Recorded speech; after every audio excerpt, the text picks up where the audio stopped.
His clever name, his clever name. Mad blunts and bong blast. Clever name podcast. Fucked up shit to make your mom laugh. You're fucked. Never really know what you gon' get. Might catch a buzz from the contact. Lots of that disgusting discussion. Loving it cause it's funny. We got topics for the rich.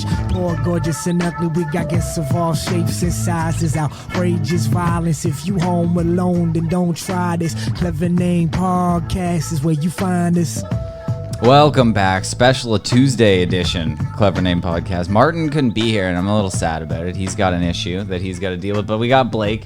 Normally, Mr. Flat Earth Dave, we would have two people here believing that the Earth is round, like an insane person. But he had a family emergency that he had to deal with last minute. So keep your thoughts and prayers. It's better to deal with one. It's better to deal with one insane person at a time. So this is good. And by insane, you mean somebody who believes. Someone that believes that nothing exploded, became everything, then all the rocks turned into lumpy balls surrounded by smooth water, surrounded by air, adjacent to a space vacuum void of no pressure, which is scientifically impossible. And they believe that, giant balls of gas have so much gravity they can hold on to these rocks, and everything works perfectly like a quartz, better than the Rolex watch as far as keeping time.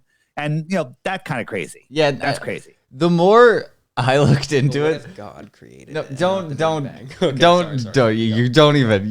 say bullshit that you don't believe. That sounds even crazier because I believe. Okay, sure. When I went down this rabbit hole after we had Flat Earth Dave on last time, I went down the rabbit hole of just trying to prove that the Earth is round for my own sanity. Stop saying round because it is round.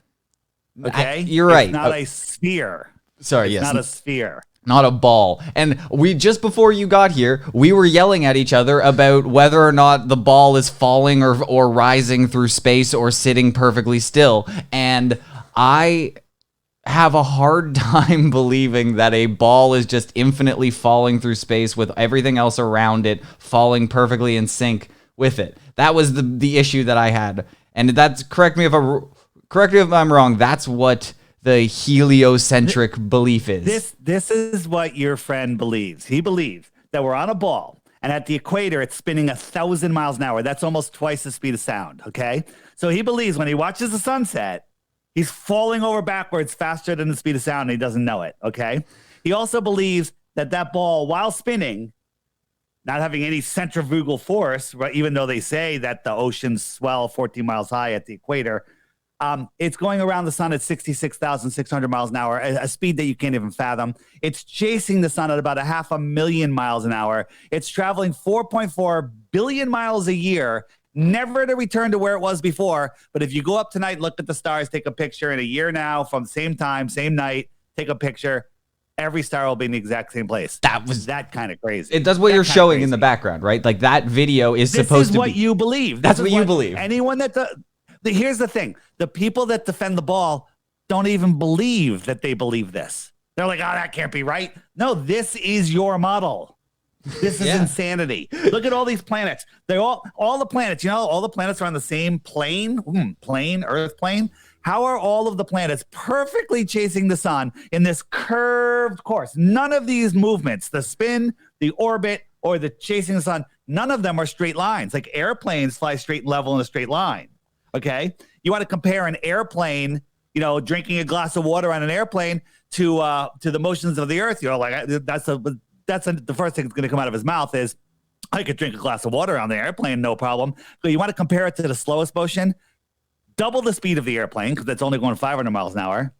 Take the outer shell off of the airplane because the Earth doesn't have an outer shell if you live on a globe, and dive down as fast as a skydiver with his parachute closed, okay? Because you got to follow the curve, right? Then let me know how your water's doing. I love this because I'm usually crazy. Now I get to be linked up. I'm usually the one going, dude, this doesn't, like, logistically, if I just ask you, what is more likely? That the picture that you just showed me, the thing that's playing behind you, is like everything is perfectly synced up. You can still, astronomy works. You can still look up into the sky, see all the constellations.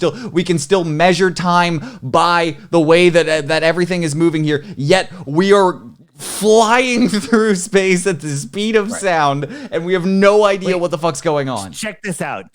This is the hypersonic sled track, right? Did you see it? You can't even see it. It's going to go again. It's going by at 8.6 times the speed of sound. Mach 8.6. 8.6. Watch it go by. Ready? Watch. Ready? Here it comes. Oh, can't even see it. Okay. Can you fathom what twice as fast would be? The answer is no. You can't fathom it. Okay. You have to believe that we are orbiting the sun, right? 10 times faster than this. We're chasing the sun 100 times faster than this. So we're going 10 times faster in one direction, 100 times faster in another direction. Both of those are curved directions, okay? And you don't feel it, right? You go out into nature and you see stuff like this, right? Water at rest, mirroring a mountain, no curvature to that water, no motion to that water, right? You're on a spinning, corkscrewing, crazy Water's never at planet rest. in a space vacuum. And you know, the argument is, well, you know, once you're going that fast, you don't notice, right? Well, that's true if you're going in a straight line, but none of these are straight lines. If you're going in a car, let's say you're in a car, 100 miles an hour, just 100 miles an hour, perfectly straight road, great suspension, brand new pavement, and you got a dinner plate and you fill it with water. If that car speeds up or slows down a fraction of a mile per hour, or takes the slightest turn, all the water's off that plate. What's going on here? What's going on here? Okay, but What's going on here? how does The that? size of the water in comparison in the car is a lot smaller compared to The what size the of the globe water. is supposed to be, right? So if I had an Olympic-sized swimming pool in a car, you know, a giant car going down the road, and the car sped up or slowed down, you'd have a tidal wave. Okay, you're right. It is different. It's worse when it's bigger. Okay. It's also water is also never at rest. Yes, it is. Look at this water. It's at rest. But like technically, water is never at rest because of particles moving. Technically, there's atoms moving around in it. If you're a buyer into the atom theory, but water at rest, where essentially, if we put a little sailboat, little cup on there, a little plate or something floating on the water, it wouldn't move. Yeah, that's water at rest. Yeah. And it's flat. It perfectly mirrors everything. You can't have a perfect mirror in you know, over a curved surface. And then the next thing you're going to say is, oh, the earth is so big you can't see the curve. But then after that, you're going to say, well, I see boats go over the horizon from bottom up, you know, so it's too big to see the curve, but we can see boats go over the horizon. I've never seen like a picture of water perfectly still without it being edited, because try and take a picture of perfectly still water and I guarantee you won't be able to get one. Well, guess what? I don't know where you live, man. Just go out in the nature early in the morning, go camping by a lake as you get a nice calm day. Water is perfectly rest. It's glass. I'm a water skier. I used to be a big time slalom water skier. And we go out at 5, 6 o'clock in the morning, just when it gets light. Glass, not even a ripple on there. Amazing. That's water at rest. And it's okay, flat ripples, as though. fuck. Okay, hear me out. What's that? When if it's not at rest, even if you don't believe that, when it freezes, doesn't it freeze level? Isn't that Flat. Absolutely. We did. Hell yeah, flat Earth, Dave. Let's go. Skating on a lake. We live in Canada, man. No, exactly, but it's not curved. At Yeah, no but point the there's a water slope. doesn't freeze as flat either. Is it? There's No, dips there's- and Yes, shit it all does. throughout it. No, it freezes flat. There's rivets and stuff in it, and maybe pressure cracks. But it's flat. Balaton. I think we had a team that went to, I think it was Lake Balaton in I don't know, somewhere way up north, and they did it was frozen lake laser test, and there's no curvature whatsoever. No curvature whatsoever. Okay. And again, when you look at a calm lake, a flat lake, and you see the perfect reflection from the sky, you know, nothing's distorted. It doesn't work that way. It doesn't work that way if there's curvature. Do you know how much curvature on your ball? First, what's your name? The other guy? Name? Blake. Yeah. I'm gonna ask you a couple questions about the globe that you're defending. What's the Okay. circumference of the globe? No idea. I didn't pay attention in science Okay, that much. no I went idea. into So you're biology defending and something you have no chemistry idea. instead. It's 24,901 miles around at the equator. Okay. How many times on your world does the globe spin in one day? Pretty easy question. No, it's one. Who said that? Ryan, I did. Ryan, why are you giving the globe defender the answer? Well, because he's an idiot. He's also an idiot. Hold on. Oh, Ryan, hold on. Ryan, well, he believes in the globe, so I can't deny that. But Ryan, you are brand new to flat Earth. Brand new. You are a globe skeptic. I'm not even going to call you a flat earther. You're pushing and me out. You know more about the globe than your globe defender. Here's the thing. The only people that defend the globe are the ones that don't know their own model. All right, strike two. Doesn't know how many times it spins in one day. The dumbest question ever. A kindergartner knows that. Okay.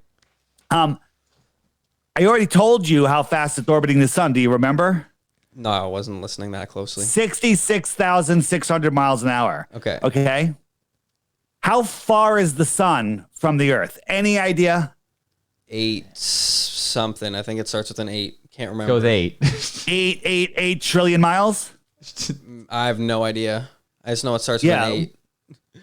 So what, 8 inches per mile squared? What starts with 8? 8,000? 800? 8 million, 8 billion, 8 something. 8 billion? 8 something. Okay, so it's 8 something. Well, you're wrong. It's 93 million miles. Okay. Okay. All right. How did they figure out how far the sun was? I have no idea. How did they figure it out? Yeah, they don't know. Nobody really knows. They said, well, Venus, which is about the size of Earth, transited in front of the sun. And, guy on the East Coast, the guy on the West Coast saw it start and stop at different times. And they did some really good calculus and figured out the size of the distance of the sun. But they said Venus is the same size as Earth. How did they know that? Okay. How do you know the circumference basically, of the Earth? What's that? How do you know the circumference of of the Earth if it's flat? We don't. I'm saying the radius value of the Earth. You know what a radius is? Yeah. The radius of a sphere. Yeah, it's from the center to the surface. Okay. The radius they say is 3,980, just under 4,000 miles. Okay. That radius is how they figured out how far the moon, the sun, the other sides of planets, everything relies on the radius. How did they come up with the radius?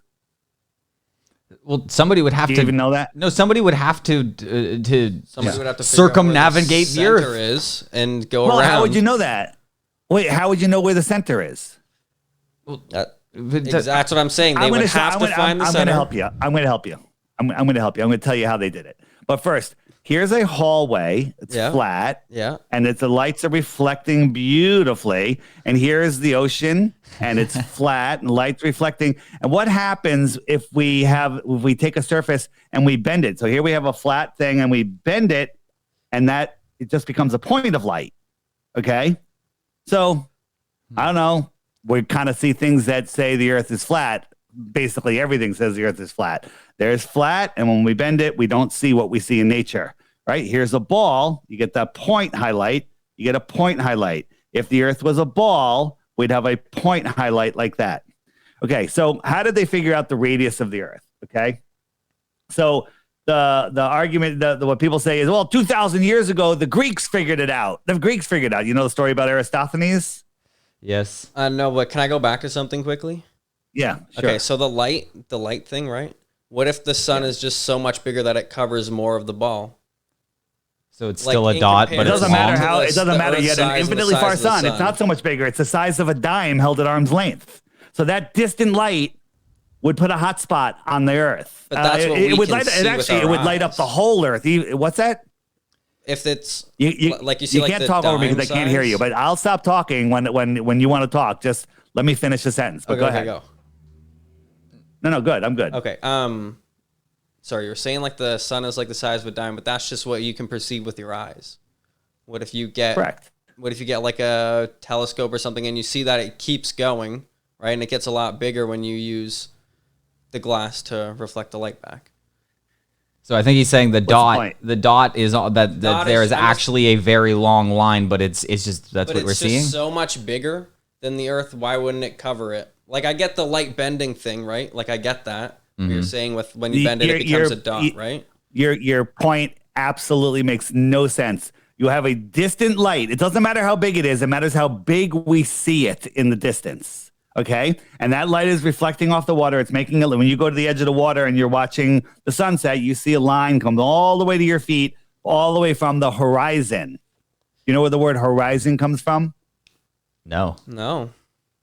So if you got your clouds up here and you got your ground here, right? And as it goes into the distance, they appear to get closer and closer and closer just due to perspective, right? Yeah. Right? So you got your cumulus cloud deck above you, and 20 miles in the distance over the water, it looks like the clouds are touching the water, but you know that they're not. It's just perspective, right? Yeah. That point where the sky and the ground merge creates a horizontal line. That's the zone of your vision. So we call that the horizontal eye zone. That makes that makes annoying amount of sense to me. That's what's. Can really you show annoying. me a horizontal line on a sphere? Because if you live on a sphere, there's no such thing as horizontal and there's no such thing as parallel. Because no two lines, no two plumb bobs would ever be parallel on a sphere. Okay? Because it all point towards the center, right? But that's not the world that we live in. See these lights? See these are called corpuscular rays, right? So if you go out, stand under a tree on a cloudy moon night, or even during the day, if you get a foggy day or whatever, and you see from a street light, you'll see corpuscular rays come down. That's because you have a local light and it's spreading out. Okay, so if you follow those lines up, it puts that source light right above those clouds. Okay. Okay. But they tell us that the sun is at an infinite distance, 93 million miles. They call that an infinite distance. It's so far away that all the rays come in parallel. So Eratosthenes said, well, the sun's at an infinite distance. All the light comes in parallel, although no one's ever seen parallel rays ever. But they're just going to assume that. And back when Eratosthenes was 2,000 years ago, they believed that the Earth was geocentric, which means that the sun went around the Earth. So how do you have an infinitely far giant sun circling a minuscule distant Earth? Makes no sense, but this is the story they want to tell. Okay, so we have, no one's ever seen straight rays come in. They always come in corpuscular, right? And then he did his experiment where he had he said, okay, I'm here. This is my stick. It's got no shadow at noon or whatever where he was. His buddy 500 miles away. His buddy walked there, count the paces, then somehow called him 2,000 years ago, called him. I said, all right, I'm there. And got it. He put a stick straight up and his stick had a shadow. Okay. And they're like, they measured the shadow. And he did some really good calculus or, some good math and figured out the shape, I lost my word. The diameter, not the diameter, the Circumference? What the heck's the word? The circumference. Thank you. Look at you. Mr. Stoner gets the words that I can't say. That's what I'm here for. Yeah. No, it's good. The circumference, he figured out the circumference of the Earth. And Carl Sagan, Carl Sagan did in Cosmos. He's like, yes. This was a big thing. Everyone saw it. He's like, look, he goes, you got your towers, and if the Earth was flat, it would look like this. He goes, but the only way to have this one not have a shadow and this one have a shadow is if the Earth is curved. Yeah, that's exactly what I was going to bring up. I was exactly going to bring that up because that's the one I know. And that's in Egypt or Libya or something like that. And it was when they put those towers up. That was what convinced me is because when you have a singular tower, there should be no shadow at noon at one of the places. But if you're far away, that's the concept of time zones, which I can comprehend. Yeah, that makes sense to me. Okay. And that's where you're losing me so here. Now Dave. Get ready to have the thing that made sense to you completely be negated. Are you ready? God damn it! Are you ready? No, but yes. So on a flat Earth, the sun is close, just like it appears, just like it's proven to see with the corpuscular rays, right? And so we have Eratosthenes here. He's got a small local sun, and his buddy is right over here, and there's a shadow. You can do the same math and figure out. You can figure out the sphericity of that flat surface. Okay, does that prove anything? You guys can do this. Get 2 beer bottles, put them on the floor, put a light over one of them, directly over one, and the other one will have a shadow. Do the math, figure out the circumference of your floor, the sphericity of your floor, okay? A small local light. Put 2 lighters, two posts on the table. Put a light over one of them. The other one's a foot away. It'll have a shadow. You can do the same math and figure out the curvature of your flat desk, okay? So here's the other thing. If mathematician Eratosthenes figured out the shape of the Earth 2,000 years ago, he's a pretty fucking famous dude, right?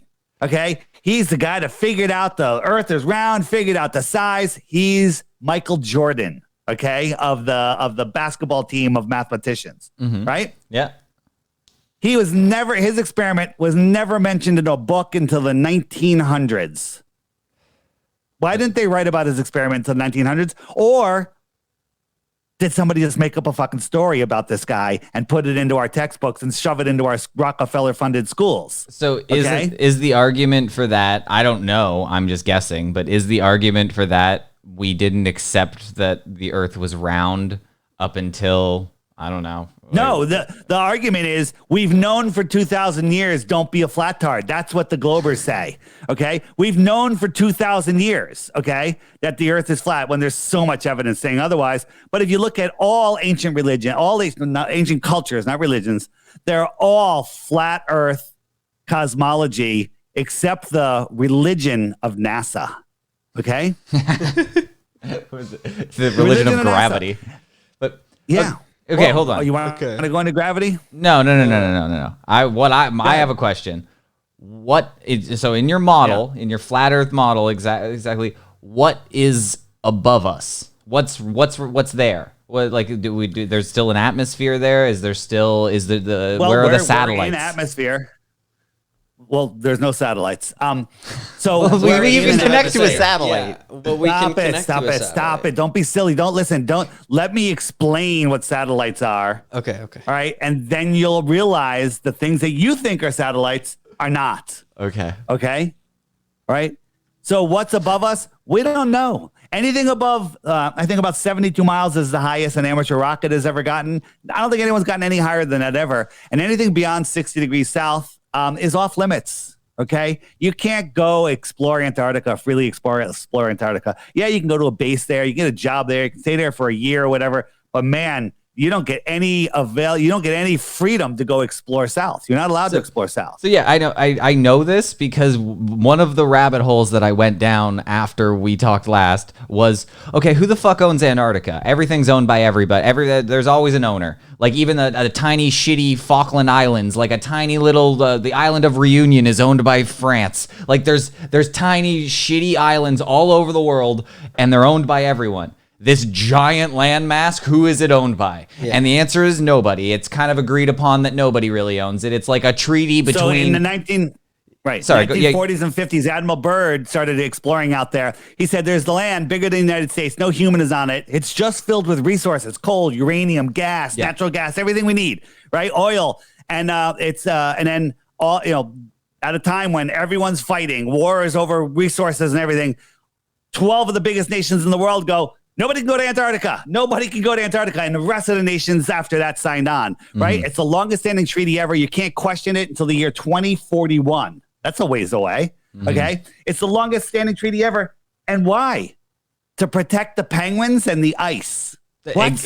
That was it. When I they'll realized... kill civilizations of people to go get some cobalt or whatever. Yeah. Okay. Russia is fighting for ownership of like a tiny part of Alaska because of a coastal agreement. There's arguments over there's a tiny little island in between America and Russia that's still fought over. It's split down the middle because they can't agree who owns it. Yeah. So how did we all just go in this place that's obviously brimming with oil and other resources? We all just went, nobody's going to touch that. We're all good. Without going down the war rabbit hole, all wars are bankers' wars. They're all made up. They're real wars for people, for the civilians that are fighting them. People are dying, but they're all just put-ups. They're to control the population, to control the minds of the people, and to keep us all fighting with each other within, right? Yep. Systemic racism, it doesn't exist, right? It's all nonsense. It's all just to keep us fighting with each other, right? So in order to be a flat earther, do you also have to be red pilled? Is that like the first step?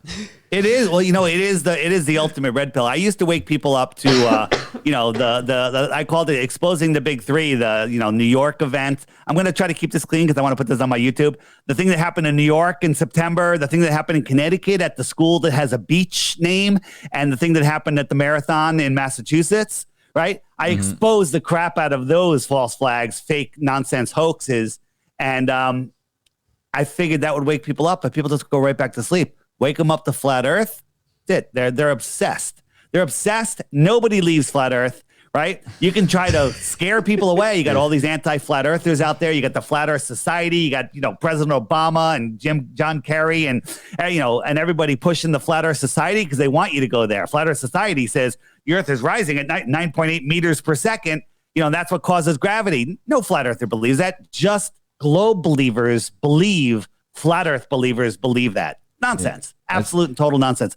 They want to gatekeep you, on YouTube, you search for flat Earth, you're going to get all propaganda. You're going to get nothing. You're going to get no good content whatsoever. Used to be, they changed the scoreboard. I don't know if you guys remember back before 2017, when you Google a Loch Ness Monster, there's 385,000 hits, on YouTube, right? You Google, President Trump, 48 million, searches for Trump, right? So there was a scoreboard, but flat Earth was becoming so big, it actually beat Trump. It became the most searched term in 2016 or 17 on the internet, on YouTube. So you know what they did?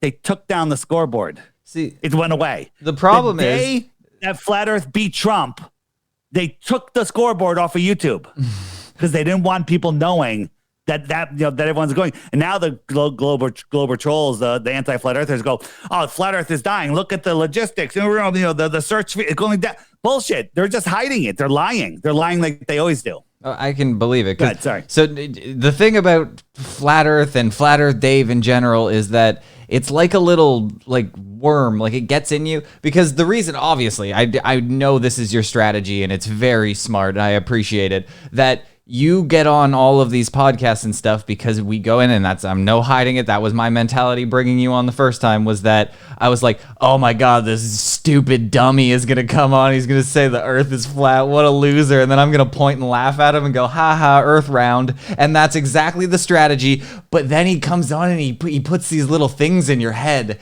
and then they start eating away. It's a flat earth parasite that eats away you from the inside. And you go a truth parasite. Sure. Truth. Here's the thing.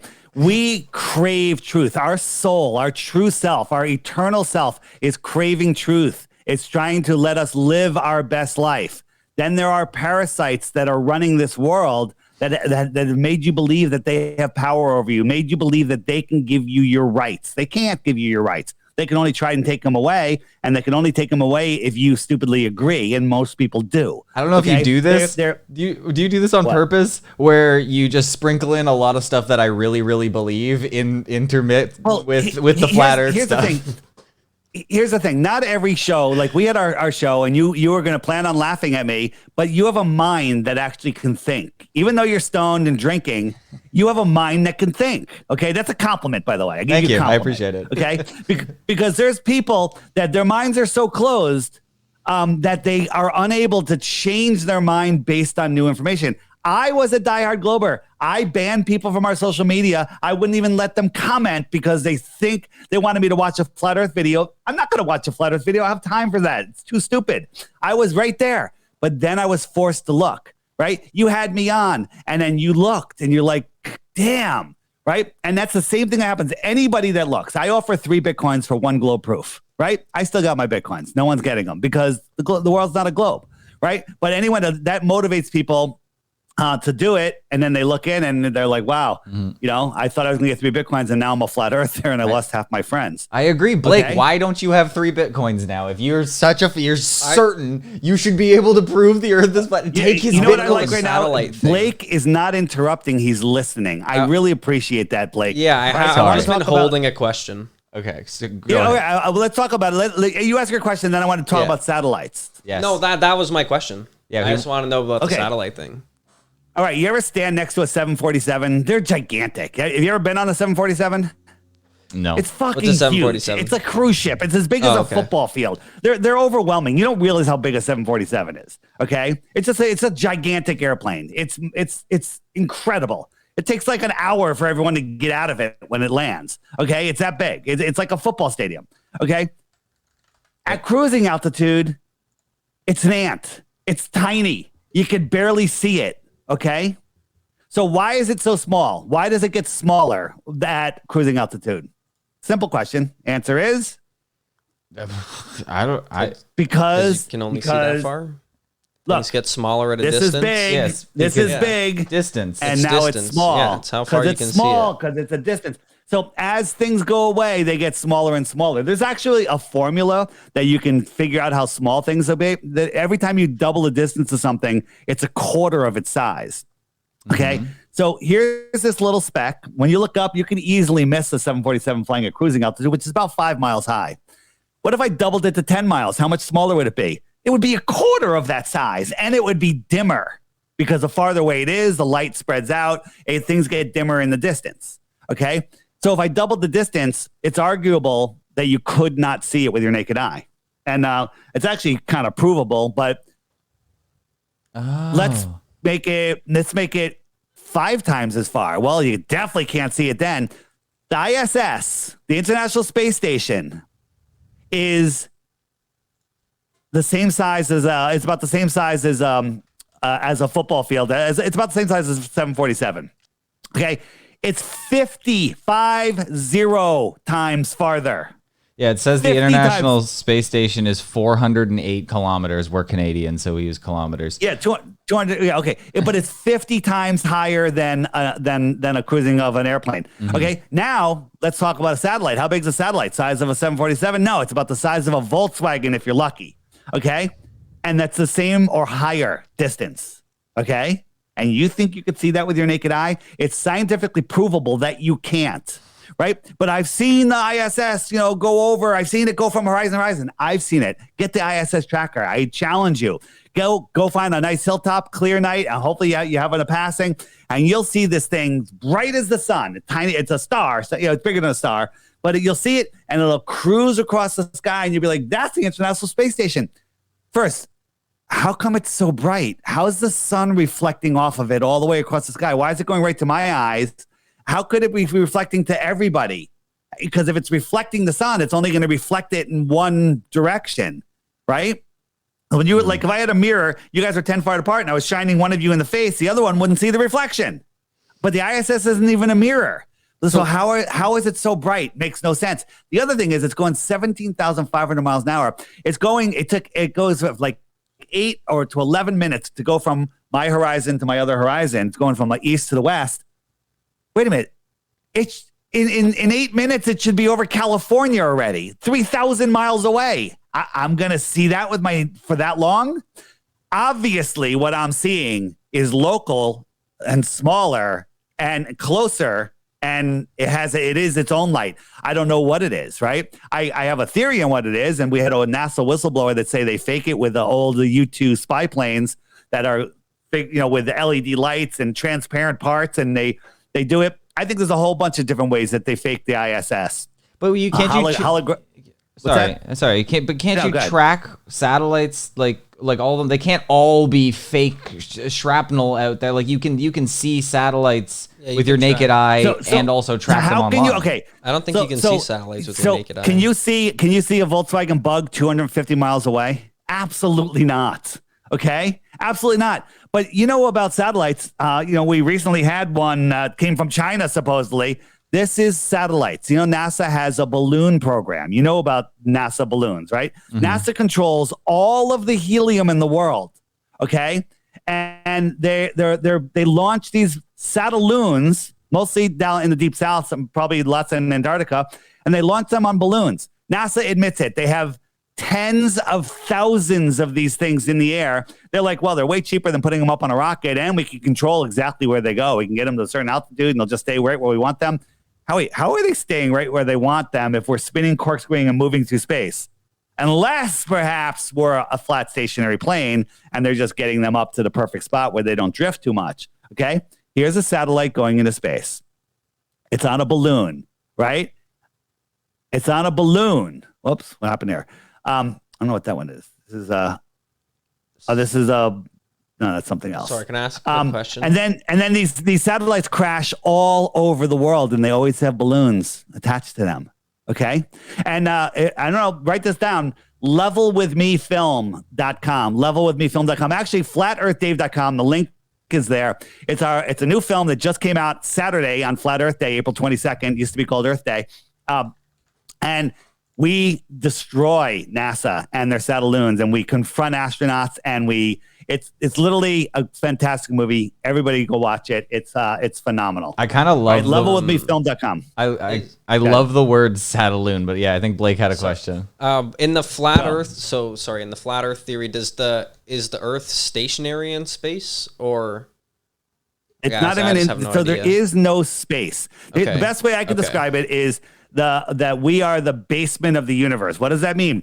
I don't know what it means, man, because nobody can claim to know what's below us, because the deepest hole ever dug was in Russia. It's called the Great Borehole, right? And they dug and they used ground penetrating radar, and they were wrong every step of the way. This is actually the hole that they actually ended up sealing up. They were drilling, and they're like, okay, there's no more rocks. They hit more rocks. Okay, there's no more water. They hit more water. Okay, there's no more, dirt or whatever, and they hit more dirt. It was wrong every step of the way. And then 7.8 miles down, it couldn't go any farther. Diamond tips, explosions. They tried everything for years and years. They couldn't get any deeper. So then they dropped a microphone down. A microphone. Just for some reason, I'm a microphone. This is just a little side story about the microphone. I heard the recording once. And when I tell you right now, all the hair on my arms is standing up. It's the creepiest friggin' thing ever. After they did that recording, they sealed off the hole, shut it down, and they never went back. Okay. There was like screams from like it sounded literally, if you wanted to say, what does hell sound like? It sounded like hell. I'm not saying that's what's down there. I'm saying it fucking scared the crap out of me when I heard it, but that's the deepest hole ever dug. So let me ask you a question. What's the radius of the earth? Told you earlier, probably weren't listening. I'm not good with numbers. I'm never going to get it right again. It's just under 4,000 miles. I also smoked way too much for that. So I can't remember things. So here is an apple, a Macintosh apple, has very thin skin. They drilled a fraction of the way through the skin of the apple. They were wrong guessing what they're going to hit every step of the way, but somehow they know what the core is, right? This is in every textbook, right? We got a molten magnetic core, okay? And they have all these layers. How the hell did they know that when they couldn't even figure out what was in the skin? Okay. How the hell did they know that? This is a pseudoscience, nonsensical meme. That's it. And guess what? This is how nonsensical it is. There's all different types of magnets. If you heat a magnet, it gets to the Curie point. What is the Curie point? The Curie point is a point before the magnet melts, it loses all of its magnetism.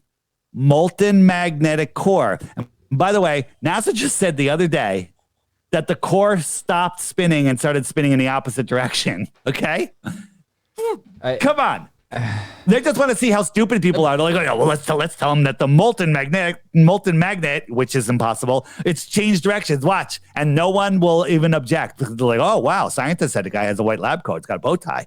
Okay? I'm telling you, this is that borehole right there was the thing. Like, that was like the tipping point for me. That's what I've argued tooth and nail over and over again on this show, is that I don't understand just the logistics of doing that. Like, just say theoretically you could just bore right through the earth.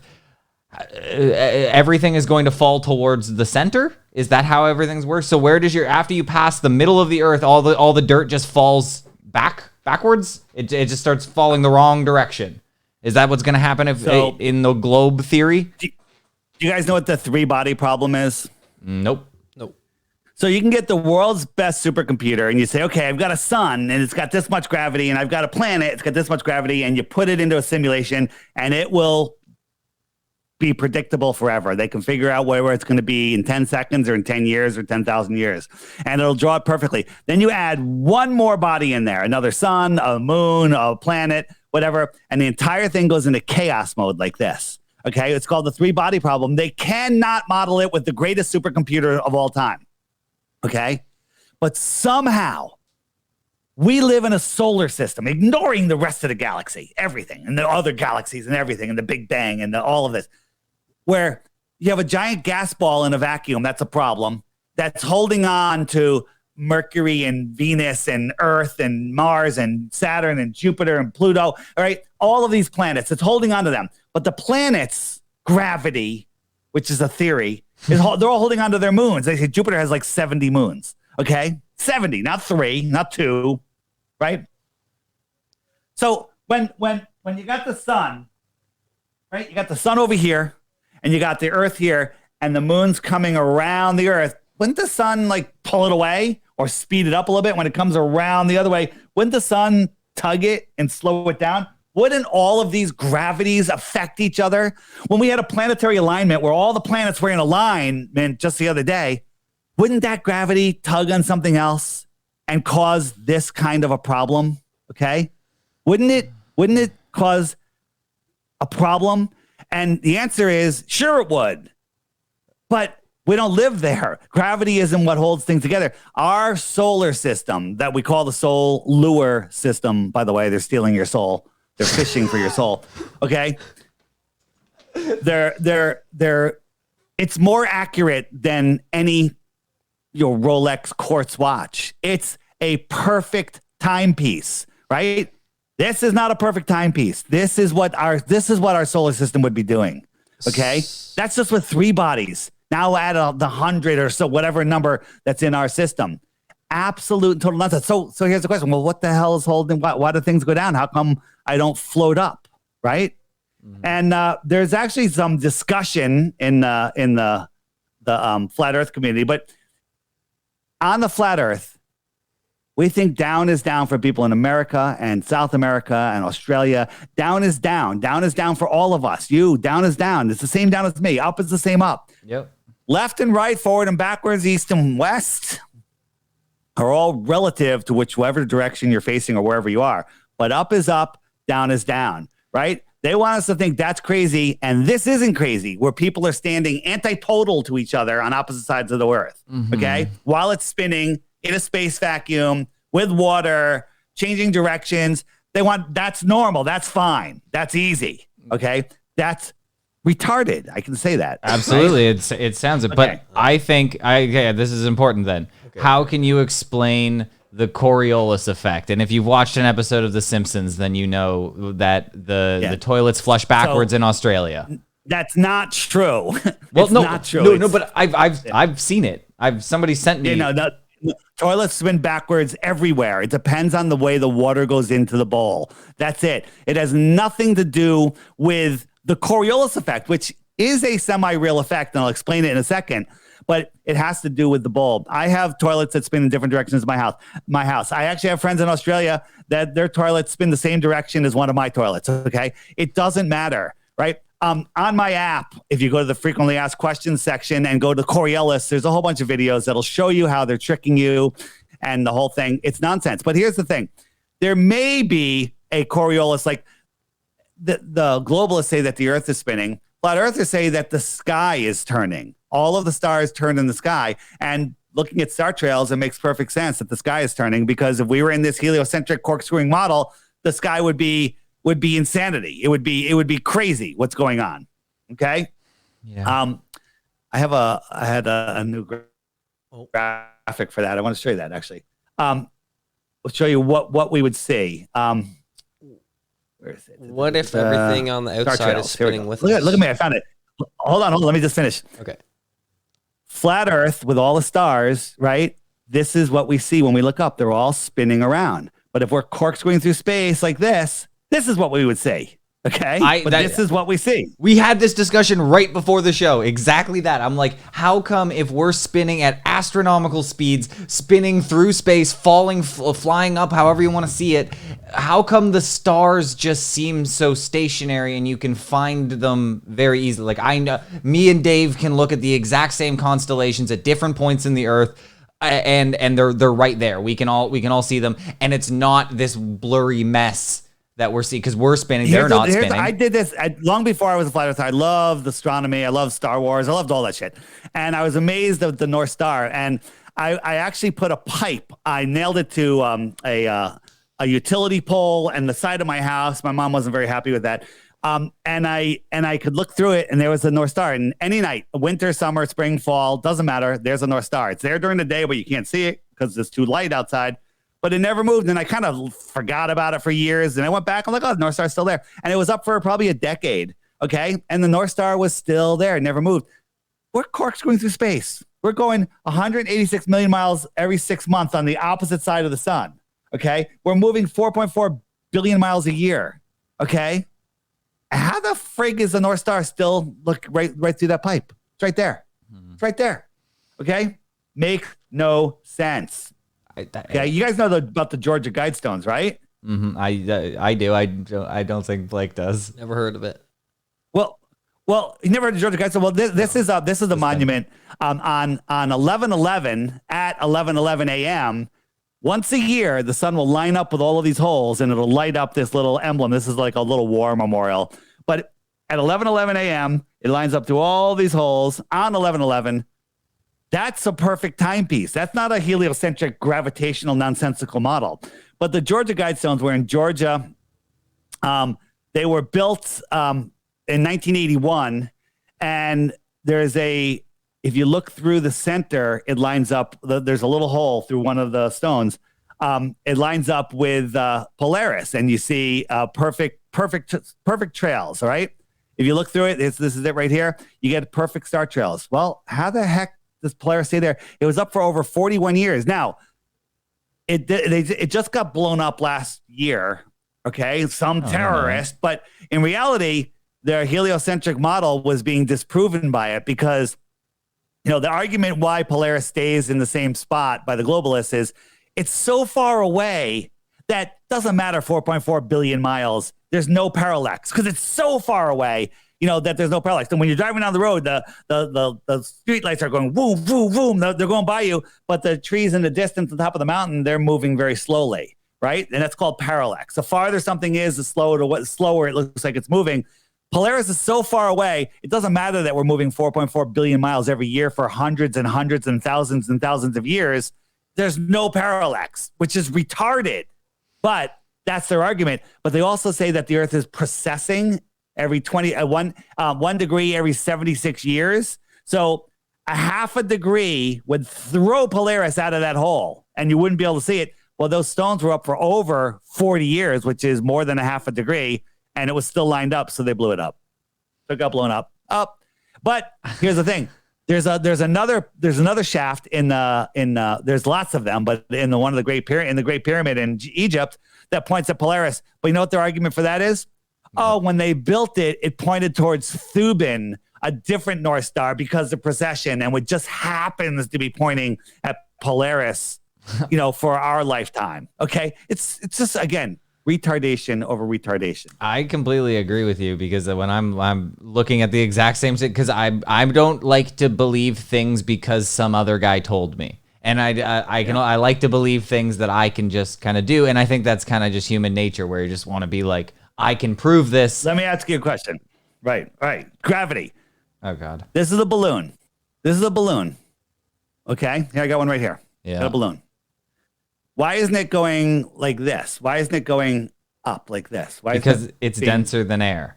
That's my answer. It's denser than air. It's down. Right. It's denser than air. Yeah. Now they tell us that gravity is pulling it down. What if I turned up the gravity 10 times stronger? Would it go like this? Would it stretch? Probably. Right? Yeah, I would assume. Let's say this is 1 pound of pressure. Well, if I hold a 10-pound weight on here, it would stretch it out. Yeah, I would assume so. So if I turned up the gravity to 10 G's, it would go like that. Yeah. Yes. Okay. So why doesn't the air on Earth fill the available space? A void, a vacuum, no pressure, right? Air fills the available space.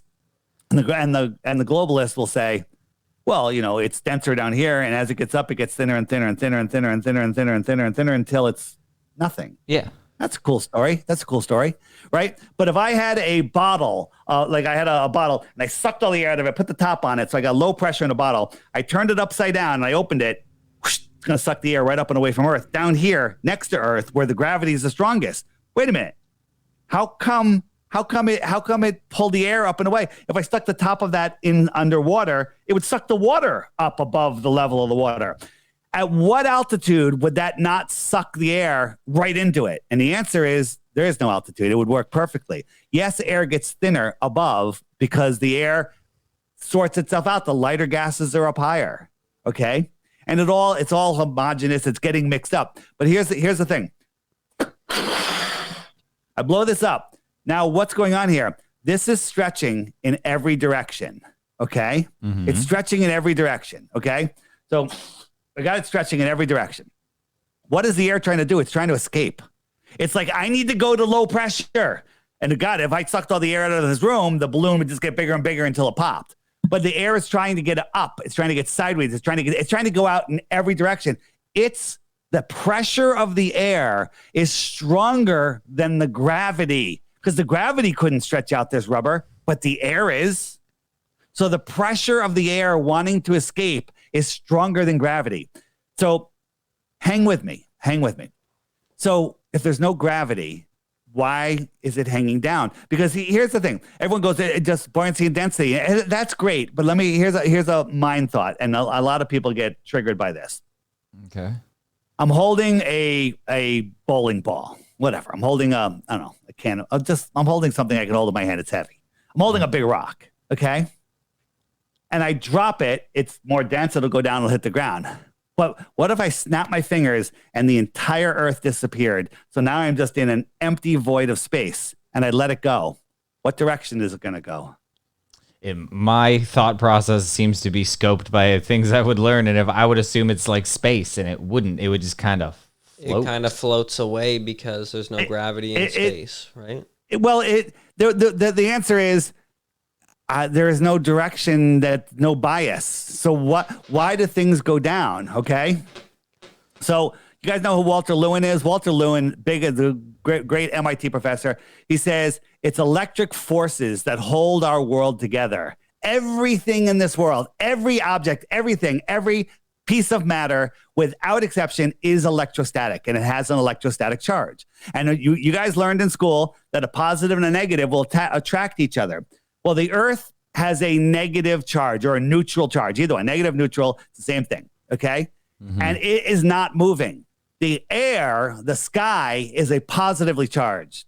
So when you lift something up above the ground, it's surrounded by a positive charge. And it says, hey, down is this way. It's a very weak force. That electrostatic force, it's weak, just like they tell us gravity's weak. But guess what?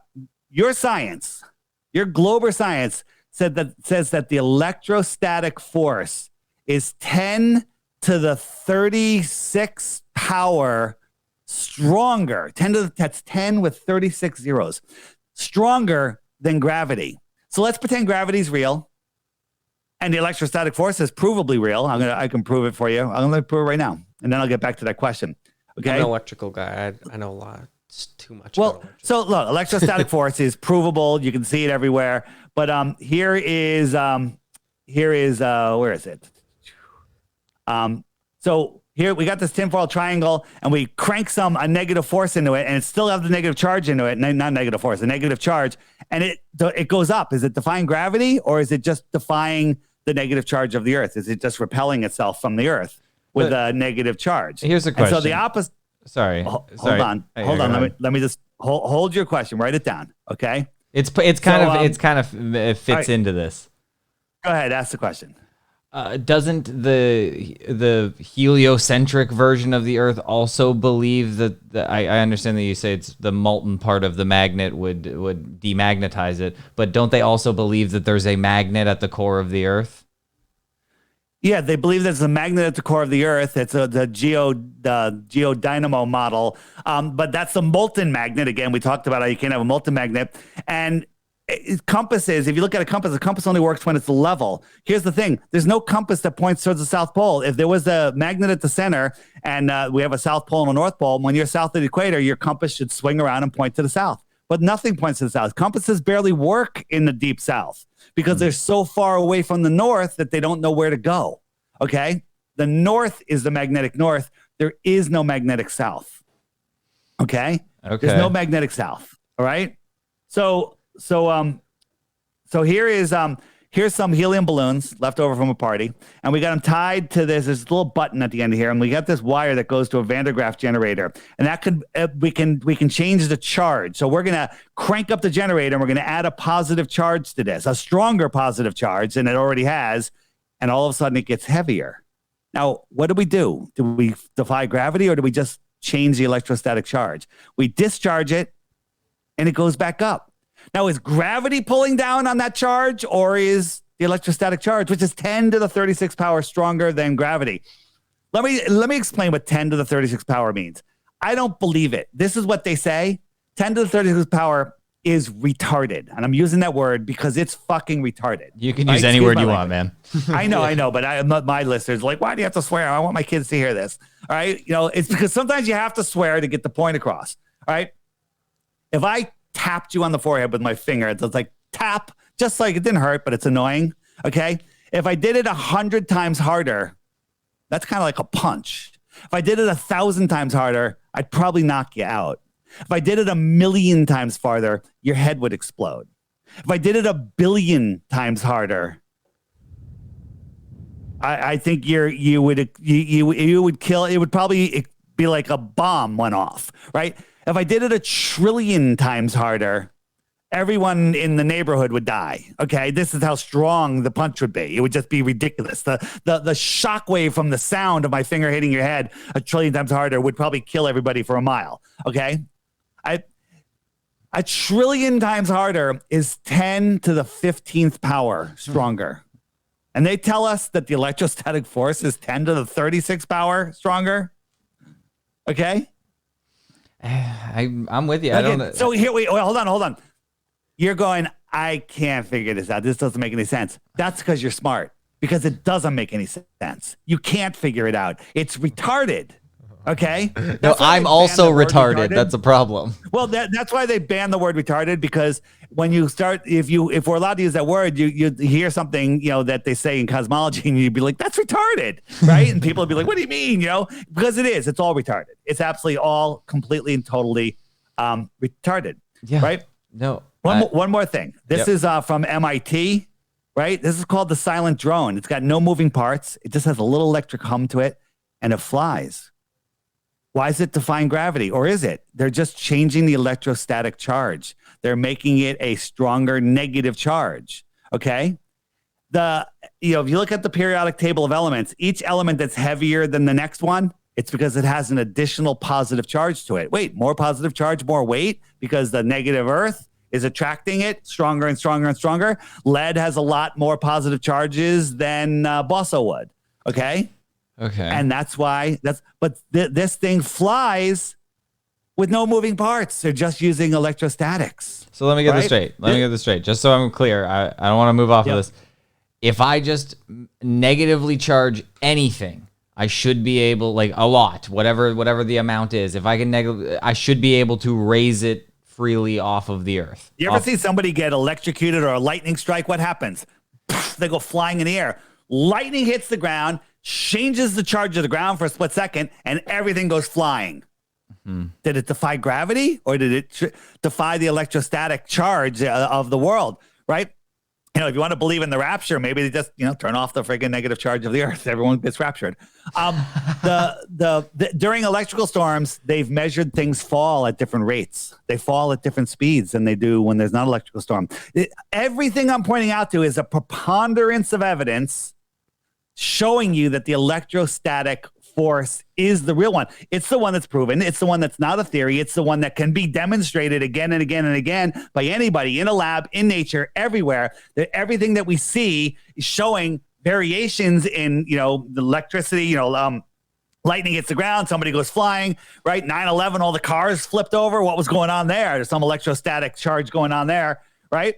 All of the stuff that's going on, all of that points to electrostatic. 0 points to gravity. 0. Gravity is made up. You have to make up 96% of it, dark matter and dark energy. No one's ever seen it. No one's ever measured it, but it has to exist for gravity to work, and it still doesn't work.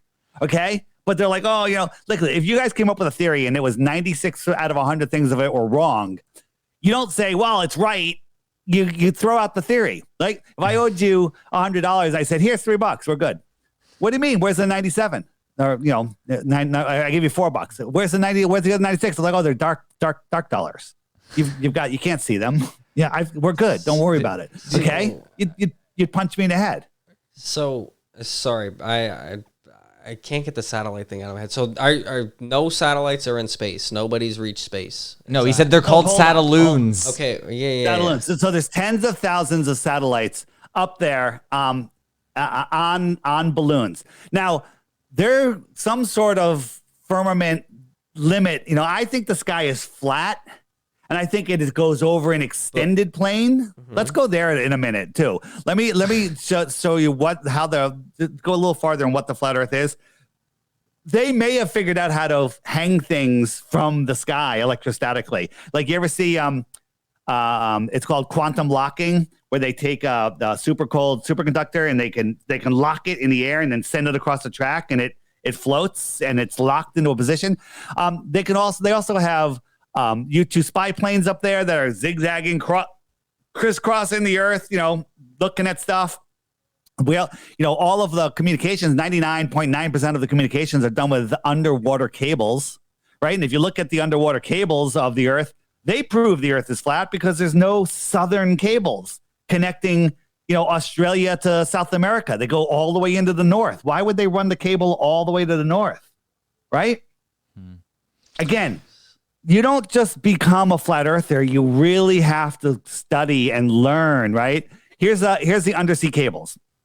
Okay, kind of hard to see, but on a globe, Santiago, Chile, is literally right next to Australia. They're at the bottom of the globe, right? Here's Australia, and here's Santiago, right? Santiago, Australia. They could just run a cable, whoop, and you're there, right? Santiago, but they don't. The cables go all the way up to the north, all the way around, and then all the way down. Okay, that's because the Earth isn't set up like this. So how is the Earth set up? This is going to blow your mind. So, ready? Okay. Good. Do you want one more thing on satellites, or I'm just a general question about this. Okay, so has nothing gone to space then in the flat Earth theory? Like, I want you guys to watch the movie Level with Me. You remember the Challenger astronauts that all died? Yep. They're all alive. Even the teacher? Like one of them was just like a teacher, right? Is alive. Really? They're all alive. Nobody is ever on any of those rockets. So you're telling me part of the operation, whatever this is to get a classroom full of students to watch mind control. They watched their teacher blow up. 20% of the country watched it live, and within 1 hour, 80% of the world had seen it already. It was don't quote those exact numbers. They're actually in the movie. I forget the exact number, but it's called trauma-based mind control, and it's them kicking the can down the road as far as civilian space flight, because they've always been promising we're gonna have hotels in space. You're gonna go around the moon. You're gonna all this stuff. It's all nonsense. They just kick the can. There's a movie called that we have out.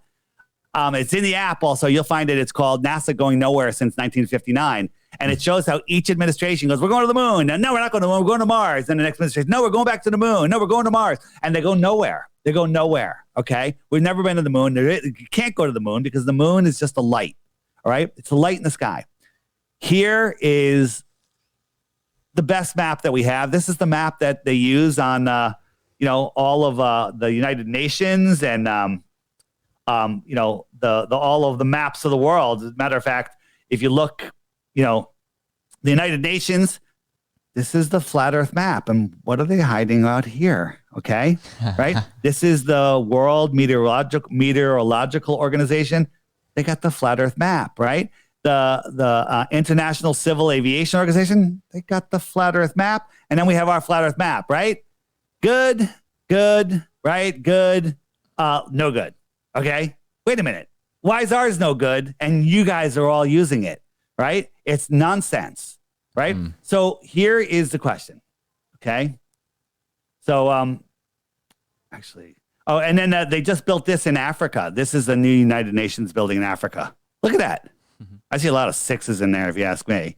So hold on, before we move on between like Argentina Chile, wherever the coastline there, and Australia. When I was doing my research for this, I found that you can look it up right now. You could just go to the flight logs. They only go to this small island. All the flights that are going from Australia in that direction go to Papua New Guinea. Like the tiny little island we're gonna show you some stuff here. I'll show you a couple things. So But basically basically there's no like what he was saying with that cable. Yeah. They don't take that flight path either. It's just a hop, skip, and a jump over the Atlantic to go to Chile to Australia. But they don't. They go the other way. That used to be the case, but there is a direct flight on Qantas from Santiago, Chile to Australia, which is the opposite side of the map. And the Globers are like, that's impossible. It would take twice as long.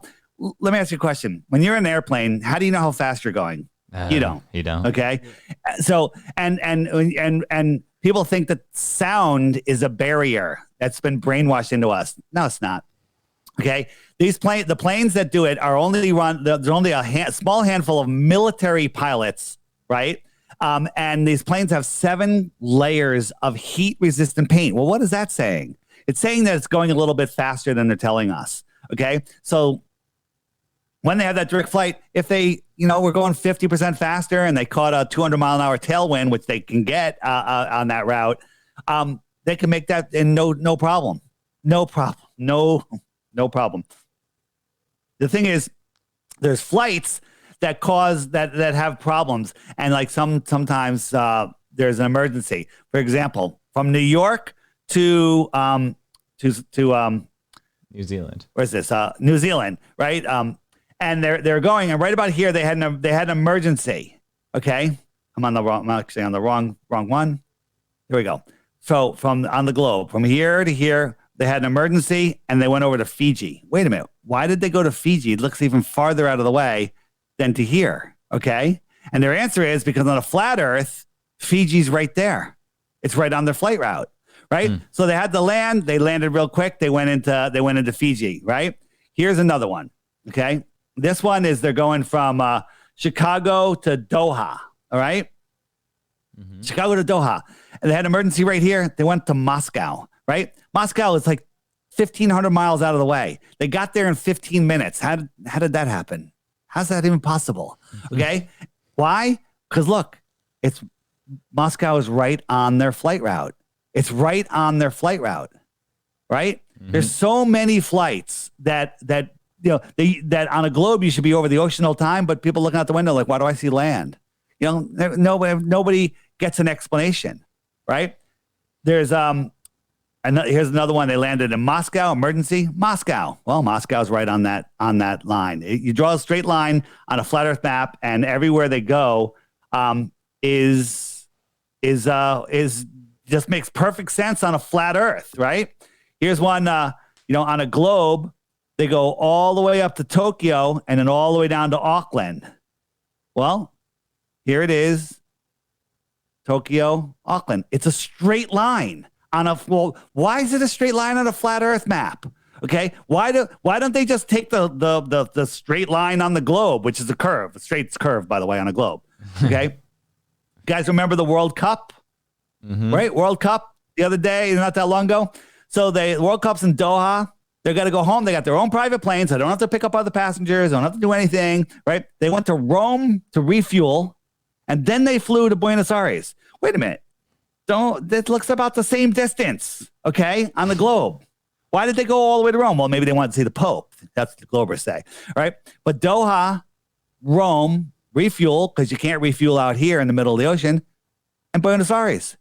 That makes sense. This is, what's the word? Retarded. Thank you. Oh, I get to. I like that. Sorry. Very, very good. Very good. Very impressive. And here's the thing. Don't believe me. There's a book called 16 Emergency Landings Proving Flat Earth.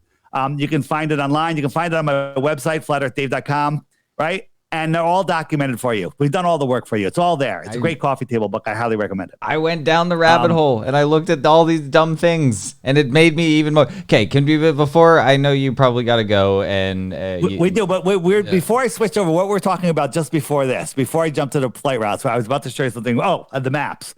Hold on, and then you could ask me your question. Okay. All right. So here's a question you should have. What's out here? Is this space? And the answer is no. Not space. Okay. It's not space. So what is out there? And the answer is, I don't know. All right. Sorry. But your photo is still the book. Oh, there we go. Here is This is at the Dallas International Airport. This is TSA, right? Weird how they're protecting the ice wall, right? This is how you have to exit TSA through here. Okay. Weird, right? Yeah. Isn't that weird? Isn't that weird? Like in your face. And I wouldn't put it past people to do symbolism like that. If this was just a big conspiracy, I would absolutely do that. But like, you got to think about this from your perspective. If say you were behind the whole conglomerate to cover everything up, wouldn't you do shit like that Just to be funny. Just to be funny. Absolutely. And it's also this whole world. They're wizards. They're using spellcraft, and our words mean a lot of things, And they're casting spells on you. And what do you cast a spell with? A magic wand. What's a magic wand made out of? It's made out of the Hollywood. Did you know that? Come on, dude. Hollywood. Hollywood. Look it up. Magic wands are made from the holly tree. All right. But you gotta understand, Dave. That makes you sound crazy. Like I know it makes me sound crazy, right? But I have to. I'm the problem. The news is all propaganda. They're steering your mind. News is an acronym for North, East, West, South. They're steering your mind, and they're making you worried when you watch the news, and they're putting lines in your forehead with the headlines. Okay, it goes on and on. Stop it. All right. But I want to show you something. Here's where we live. This is Antarctica here. This is 1,000, 2,000 miles across, whatever. And then out here is more ocean and more land. What is another word for more? Extra. And what's another word for land? Territory. Terra. Extra terra. If somebody lived out here on the extra terra and they came to visit us in here, they'd be an extraterrestrial from outer space. Okay. Now, how would they hide this from us? How would they hide this from us? You want to say how they'd hide it from us? Right? So imagine we have a map of the world. Ready? Pay attention. And we draw a circle. And we say, okay, we got North America, Mexico, part of South America. And we say, let's get rid of the rest of the world. And we're going to wrap this around a sphere and say, this is your globe. There's just North America and part of South America and Mexico. And that's the whole world. Okay. And how would you know? So now look at this. Imagine if the world was many ponds. We live in just one of these ponds. So we live in the center of this pond right here. These are other worlds on our plane. And then we cut this out. We cut it out. We got rid of all of the rest. We wrapped it around a sphere and we said, this is all that there is. And you're not allowed to explore south because you're not. No one's allowed to explore south. You know what this is? This is the Matrix. It's a prison for your mind. The globe is a prison for your mind to stop you from becoming all that you can be. What the fuck? How come there's no documented thing of like the edge of the world, right? If it's Yes, there's the flat Earth thing is like plenty of documented wall, right? stuff. I mean, there's tons of video, and you can go. The ends of the world is the end of our pond. So let's say the world is just we'll shrink it down. We're in Kansas. We got a lake. It's 100 miles around, and there's islands, and the center is the North Pole. And you're on the lake. You're living on an island, and one day you sail to the edge of the lake. Well, now you're in Kansas. We'll call it Antarctica, Kansas. And you step up off the lake. It's higher. You know that Antarctica is the highest land on Earth? Did you know that? The edge of a lake is the highest land. It contains the lake. Okay. And so now you're on Kansas, Antarctica, and you start walking away from the lake. Well, where's the end? I don't know. Maybe 10 miles later, you come up to another lake. Is that the end of the world? Or is that another world? Okay. But here's the thing. You're never going to learn this if you don't take the time and effort and know where to look. This is my app. It's called the Flat Earth Sun, Moon, and Zodiac Clock app. It's $3. Okay. That's it. It's $3.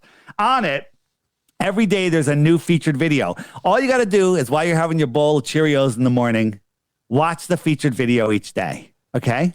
And then you'd be like, wow, that's interesting. But wait, I got a question. When you have a question, you click the question mark button. Your thing didn't pop up, Dave. What's that? Your thing didn't pop up. Refresh it. Motherfucker. All right. There it is. So here we go. We're going to go back. We're going to go back. Featured video of the day. Click it. Watch it every day for 2 weeks. At the end of the 2 weeks, you'll be a flat earther. But if you have a question, you click the question mark, and up come all of the frequently asked questions. Like, hey, why would they lie? That's a great question. Great videos in there, right? What about seasons? Boom, click that. Up comes videos. Fully explain how seasons work. Seasons prove we live on a flat Earth. They don't prove the opposite. They prove we live on a flat Earth. Seasons are retarded on a globe. Okay. Thumbnail for this is going to have the word retarded on Perfect. That's actually, it's usually there. Don't worry. Okay. Okay. Wait. There's also and for the very low-minded people, I have lots of and not even low-minded people. It's just people love memes. At the bottom of this page, let it load. There's great memes and memes that really make you think. And memes that like, wow, how did I ever believe that? So once I just loaded it. Great stuff on here. So you can flip to that. That alone will wake you up. Just this page of images. There's up there. Hey, look at this. Level with me. Gotta go. You gotta watch it. Level with me. Everybody. I might Level actually with me, just do film.com or go to flatearthdave.com. That's all you have to remember. Flatearthdave.com. Scroll down. You'll see Level with me. Click it. Get it. And it's a blockbuster. It should be in every Lowe's cinema worldwide. But I might do. They won't do that. A little watch along with force Blake into it. Oh, I'm down to watch it. You down? Yeah. Oh yeah. All right. Absolutely, boys. Absolutely. We'll do it, but- Absolutely. You'll love it. But wait, hold on a second. Yeah. The web button right here, right? You scroll down, full length videos right here. The FE videos, awesome stuff. This page alone will keep you busy for years. Okay, tons and tons of stuff. Books. I know you guys aren't interested in books, but this is a new book out by Eric Dubay. Flat Earth FAQs. Everything's in there. Great coffee table book, but you guys probably prefer videos, and they're all on here. There's all sorts of shopping stuff, Flat Earth merchandise. If you like cool shirts, well, this isn't my shirt, but this is a cool shirt. I have my shop right here. If you want to, flat smack people by wearing a Flat Earth shirt, eventually you will. Okay. I don't think I've made it there And yet. if you're interested in doing a cleanse, this stuff is crazy, and I want to talk about it. I'm actually doing a live stream tomorrow about this colon cleanse thing. First time ever. Crazy stories. Crazy stories. Well, I would love to. What's your thing? But okay, I can't wrap this up because you'll probably love my girlfriend because I went down this rabbit hole of flat Earth stuff and without missing a beat, didn't question. I was just like, let's just go into this open-minded and just say like, what would you believe more? And not unlike Blake, she didn't just yell gravity at me. And then like she was just like, I was like, okay. She was like, okay, so what's holding the water on? She had all the normal questions that people would do, and I was like, the ice wall, and then she just. One quick thing. It's not the ice wall. It's the shoreline of Antarctica. It's not the wall like in the Game of Thrones. That's a psyop. It's the shoreline. It's a wall, but it's a cliff, and then the plateau goes on and on and on. It's not a two-sided wall. So you might have answered her question because she was very interested in that. She said, "What if the push for climate change and the ability to lower our temperatures is a massive a problem for people who are on the extraterrestrials, the people who are out of the circle, because if more and more of Antarctica melts away, all of a sudden, and then her eyes lit up and was like, "Is this true?" Here, you guys, I got one more thing to blow you away, all right? But look at this. This is the East Coast of America. Every blue dot on here, you can't even see it, are flat earthers that have my app. All right. Jesus. And you can contact all of them. All right. Where are you guys located? Canada. Yeah, Ontario. Oh, you're in Canada. Yeah. Right. So these are the people that are just near me, and I could tap on a dot and send a person a message. I can send out a group message. We're actually having a meetup on the 29th in Stamford, Connecticut. Anyone that's listening that might hear that, but and the app does amazing things. People are using it as a dating app because when you become a flat earther, you want to find other flat earthers because you can't talk to other people, right? And when you find other flat earthers, you can find more and more, get more and more people. So this is a growing thing. Don't worry, we know a guy. Insane. I can design you a dating app logo. I know a guy. Yeah. Flat Earth dating app logo. So Canada, I don't know where in Canada you guys are. East Coast, Ontario. You're on the East Coast? Yeah. Ontario? Where's Ontario? It's above New York. It's like straight above you. Right, Niagara Falls. Yeah, that's us right there, right about there. All right, you're you're sparse. You're sparse. You got some people in there. We got some friends. We got what? Yeah, you got some people, but it's an amazing thing. So again, the app, you can find it at flatearthdave.com. It's $3. If you want to message people, you have to, it's $11 a year, but I have a referral thing. You refer 11 people to the app and then you get the subscription for free. It does all sorts of stuff. And you want to educate yourself. A new game is called the Trivia Game, and it's Earth Trivia. You open that up and you can play, 1 to 4 players, and it'll give you all sorts of questions about the Earth. A lot of fun. Okay. No. So I want to show you one more thing, and then we're going to call it wraps. Is that cool? Yep. Yeah. So if I can remember where the hell it is, I will be glad. Okay. So, and anyone that's watching, like, I know what he's going to do now. He's going to talk about Kiribati. All right. So this is a map that was found, it was published in 1910 in Hawaii, and it shows all of these other continents out here. Okay. And it's like, what's going on? All right.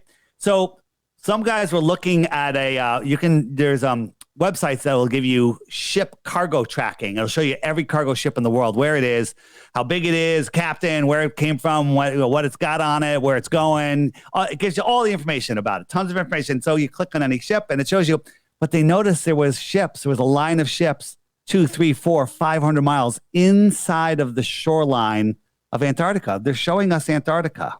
But by the way, if you say Antarctica from space images, they're all cartoons. Why is that? Okay. So how could they be all the way in there? So we clicked on one and it gave no information other than the size of the ship. It was 580 meters, 80 meters wide. And that's a gigantic ship. And it said it was from the nation of Kiribati.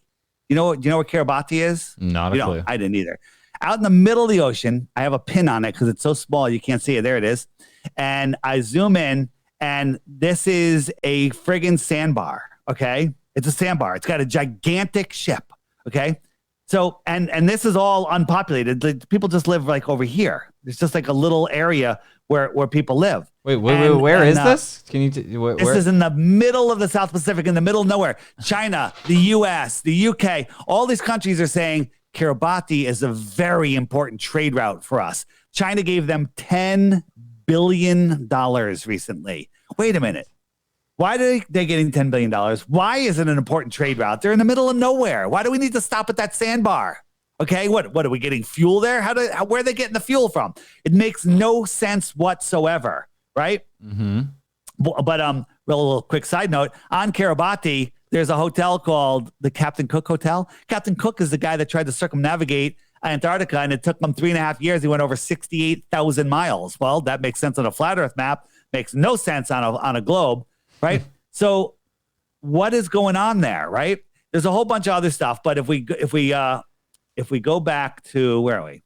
If we go back to that's what I want to go over here. Go back to here. This is where Kiribati is. This ship was out here. Maybe it is an important trade route with other civilizations that they're hiding from us, from the extraterrestrials right here, close. Maybe there's multiple shipping routes. Okay. Maybe they're trading tuna fish. Maybe they're trading children. Maybe they're trading fuel.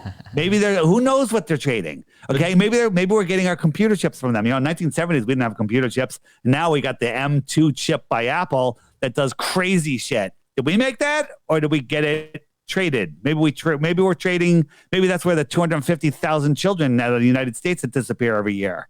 Okay, who knows? So in this who theory, knows what's going on out here? In this theory, there are people, say maybe pharaohs from Egypt back in time that lived on our Earth that we know it, and then left, and they're a part of this new civilization as well.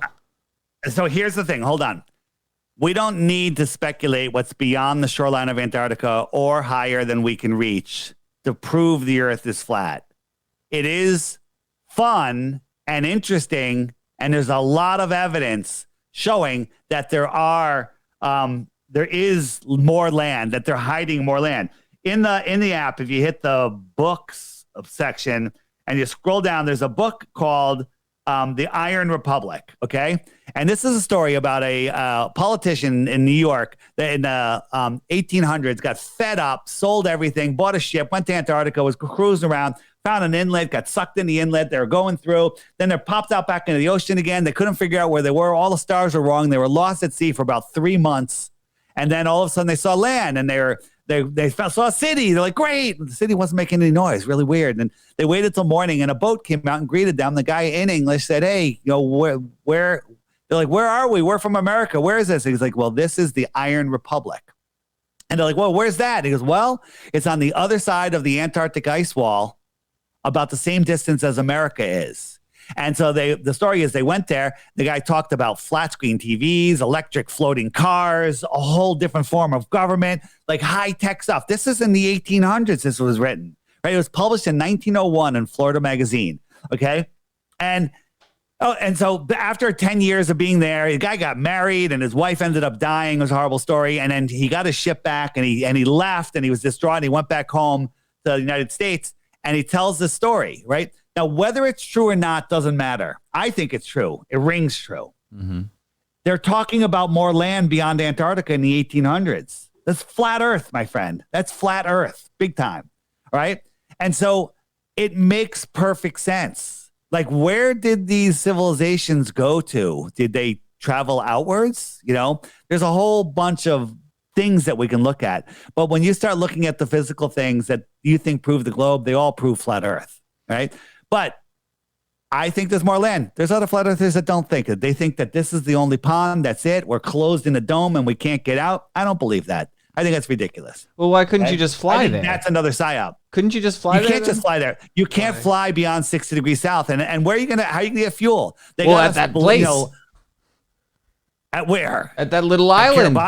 At Kiribati? Kiribati is like this. You'd have to fuel up again before you even got to Antarctica. It's so far away. Okay, so the bottom line is no one is allowed to go there. Before you mentioned the Falkland Islands, right? Mm-hmm. The Falkland Islands. What was that war about? Well, I'll tell you what that war was about. It's about Falkland Islands. Is I think is number 2. These are all military bases run by the Crown. This is how they monitor the shoreline. No one's allowed to get close to Antarctica. In The Next Level, that's the second level movie, The Next Level. There we have a clip showing some fishermen that crossed the line, and boom, a destroyer and a drone, comes after them. I think that one was a drone and a destroyer. But either way, they were turned around immediately. They will not let anybody independently explore Antarctica, and so. That's weird that treaty is the longest lasting treaty, right? Yeah. All the countries in the world agree. It's ridiculous. Mm-hmm. So here's the thing. You can believe you live on a globe, but that's a religion because you can't come up with one reason. Because if you did, you'd have 3 Bitcoins. Okay? That's a religion. Get your Bitcoins. Why don't you get your Bitcoins? You seem like you could easily do it, Blake. All right. Just go work your way and reach out to Flat Earth Dave. You can buy his app 1,000 times with a few Bitcoins. So right. There you go. There you go. So flatearthdave.com, get everything there. And here's the thing. It's really easy to believe, right? I believe you guys live in Canada. I don't know it. You told me. I was like, you know what? I believe them. Mm-hmm. Why would they lie? But if I wanted to know it, I have to take the time, figure it out, go on Facebook, find your friends, look up look, he went to high school here. Yeah, he's in Canada. But that takes time and effort. It's not that important to me. But where I live, who I am, the power that I have, reaching my true potential, not taking this place for granted, making everything of this life, that's important to me. And I'm going to take all the time I want. I walked away from the American dream. I had my own business. I had everything. I walked away from it all just to spread this message because the world is going to crap if people don't get their heads out of their asses and figure out where we are and figure out that we have the power. Everyone's like, well, it doesn't make a difference. I still have to go to work on Monday. Well, I used to say that. Now I don't have to go to work on Monday. Okay. This world is amazing. This world, you know what the biggest conspiracy is? This world itself is contriving to give you everything that you think, right? But if they can put your mind in a prison and limit your thoughts, keep you in fear, false evidence appearing real, put the headlines in you with the news steering your mind, northeast, west, south, Okay. Then they can control you. And then they're like, hey, you know what? You're going to work really hard. We're going to take 40% of your money and we're going to give you 15% back if you're lucky, and you're going to thank us. Okay. Yeah. It's ridiculous. It's absolute insanity. Okay. We have to get off their playing field, which is the globe. We have to get off their fiat money system. You got to get into the right cryptocurrency, not CDBCs or whatever they're freaking called. You got to get into the right stuff. So pay attention, everybody. And there's information on the app all about all of this stuff. This app will save your life. Don't send your kids to college. Click the homeschool button. Click on Crow 777 Radio and subscribe. It's $8 a month. There's no financing, though. $8 a month. You'll be smarter than any college kid. You just got to listen to one episode each day, 5 days a week, and you'll be one of the smartest, most well-functioning people here, and you will thrive. This is why I have a problem. I feel like I could get into a cult very easily. Where it's like he speaks so eloquently. So again, you're in a cult. Your buddy right next to you is in a cult. He's in a cult that believes they live on a spinning ball flying through an impossible space vacuum. He believes it. He's going to defend it. He's going to fight to the death for it, but he can't give you a reason why. That is a dangerous religious cult. The globe, the helio nonsensical bullshit model, is a cult. Okay, it's a satanic cult, the soul lure system. They're literally trying to steal your soul. They don't want you to realize the true power that you have. They don't want you to realize that your thoughts create your reality. Look around, boys. Everything that you have is because of the way that you think. Fuck, man, I hate that it really resonates with me, and sorry, I was trying not to swear, but I have a hard time with I have a potty mouth. But it hits me. But it hits me so hard. You guys like smoking the weed a little bit. Yep, a little. Like most flat earthers are big time smokers. And you made a comment before we started the show that it opens up your mind. I think there's something to that. I think that's why it's been illegal for so long. Yeah, I see that. So I totally agree. I would probably smoke more if it didn't hurt my lungs so much. It hurts. So I eat some gummies. I take some tinctures. Tonight. After this, I'm a little riled up. I got to go to sleep because I got a show early in the morning. So I'll probably take a little Melodome. Actually, it's a tincture by these guys, Melodome, and it's very good. And I'll sleep like a baby. Perfect. Well, good stuff, and I'll have great dreams. Great dreams too. That's the best part. Well, thank you so much, Flat Earth. You have carte blanche to come back anytime you want. I have another guy that you could definitely try to change his mind. Blake, you know what I love? That your Globey friend barely said anything. Well, I'm just listening. I was just here to listen, and I have really no idea about the flat Earth theory at all. So I'm just trying to hear both sides. I'm giving you respect because when I first came on, Ryan was like, "Oh, I'm going to make fun of this guy," and then he's like, "Whoa!" Right? And it took him a year to digest it to get me back here, and now you're right in the same place.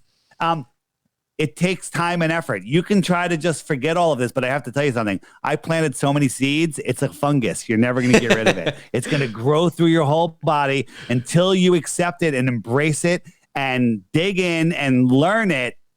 And the thing is, flat earthers know that we don't know many things. Like I know how my car works a little bit, but I don't know how the inner work is. I don't know how the gas gets from the tank to the spark plugs or whatever, I don't know that, but my car works. I have a car and I understand lots of it. That's how the earth is. We understand lots of it. But what we all agree on and know for a fact is we're not a spinning ball flying through an impossible space vacuum. I'm with you. I kind of agree with that at the very least. I appreciate it. But thank you. Don't be a stranger. You can definitely come back. I have another co-host that's not here right now, but he's also thinks that we're in a vacuum flying through space at 1,000,000 miles an hour. And I feel like, Blake, where do you land? If you were at a 1 at the beginning of this and on the flat Earth, okay. You're at a 1 and a 10 is a full Dave. Yeah. Where are you sitting now? I'd say sit at like a 3.5 to a 4. At least like I had no idea about the flat Earth theory, right? I had no idea where anybody's coming from. Good job, I just want to know. I just want to know where people are coming from. You moved the needle because I've been yelling at him for weeks and it didn't move the needle at all. Here's the thing. Okay. Listen, we all have our lives. We have things to do and things not to do, whatever. Get the app. Every day at 8:01 a.m. Eastern, a new video will show up. Just watch that video. You're done. That's it. But what's going to happen is you're going to watch that video and you're going to go, oh, look at the next video that's on the list right there. Let me see that one too. And then you're going to watch another one. And over the course of a couple of weeks, you'll start going, wow. And guess what? It doesn't get boring. It gets more interesting. Right? Then you're going to get into, I mean, there's so much more. Flat Earth opens up an entire realm. The rabbit hole's so deep, there is no bottom. So dive in. You're not going to hit the bottom. It's fantastic. I can attest to it. So because get the app and then do that. And, you know, a lot of people go, like, I can't wait another day. Hit the archive button. You can go back 3 years. Okay. 4 years. He's not a lie, because I just kind of went through trying to listen to some of the stuff just so I could poke holes in it, trying to get more questions to ask Dave. The more you look, the more you try to debunk, the more you're in. You're in, Ryan. You're 100% not a globe. And Blake, you're in shock right now. That's why you think you're at a 3.5, but you're at an 8.5. Okay. I feel like I've just been knighted. I feel like I just sat down and he just like took a flat earth and just put it over my shoulders and like, you are now a flat earther. It's nice work, boys. Thank you. I appreciate it. Yeah, I'll talk to you afterwards. I'll get you all the information you need, and guys, definitely go check out more of this. It's wild, and I'm assuming you talk about more than flat Earth on all of your podcasts, right? You go down the whole rabbit hole. We do. There's all sorts of stuff. You want to find about the stuff that we're not allowed to talk about on YouTube? StopLookThink.com. StopLookThink.com. Love it. Just remember that. That rabbit hole is so deep and scary. You gotta choose your battles. I love it. But I choose flat Earth because this is the one that affects every single human on Earth every single day. And it's the one that once you see it, unlocks your mind from the Matrix. And when you unplug from the Matrix, all of a sudden you realize how powerful you truly are. Yep. Sorry, Blake. All right. We just force fed you the red pill. Thank you, Flat Earth Dave. Everybody go check it out. Keep downloading all the stuff and keep your shit together. All right, guys. See ya. Thanks. Bye. See ya. Hey, yo, know when y'all want that Clever Name Podcast. Y'all want that Clever Name Podcast. Y'all want that Clever Name Podcast. Y'all want that Clever Name Podcast. Love that crack cocaine.